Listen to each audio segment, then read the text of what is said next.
Now let's talk about making these reproduction windows. So I'm making barn windows that are 18th century reproduction New England style windows. So you see like the 12 pane look. Each pane is a separate piece of glass that is actually laid in with old school putty.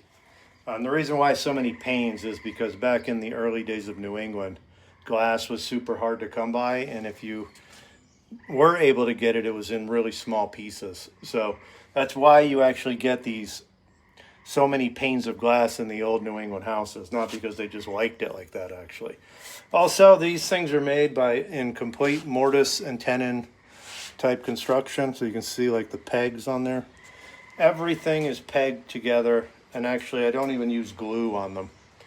So for step one of making these, which is what this video is about, is I'm going to talk about getting the material and what I call the ripping phase of the ripping and the production of the muntin and the outer frames.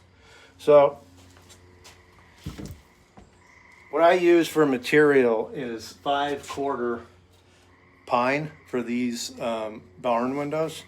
But if you're gonna build them for a house, I'm gonna use like white oak when I do it for a house.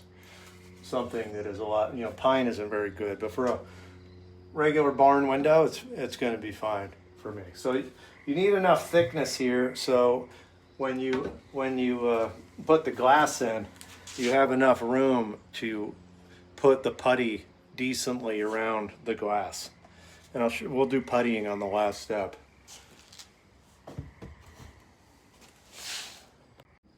So I got a whole stack of this stuff right here on the table saw that I'm going to rip. And the first thing I'm going to rip is the outer frames, which is for my design is a 2-inch strip. So I got the table saw set, and I'm going to rip these out and not make you watch it. All right, so now those are all ripped and stacked over there. And notice there are 2 piles. There's the 2-inch, and then there's some left over.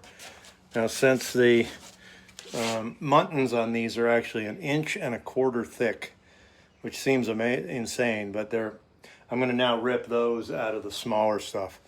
The reason why the muntins were so wide back in the old days is not because they wanted them to be wide from a design perspective.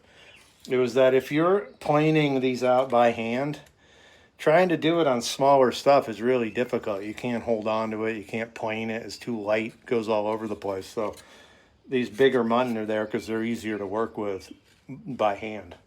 So anyway, I'm going to rip those. So there it is, all ripped out. The next step is going to be molding.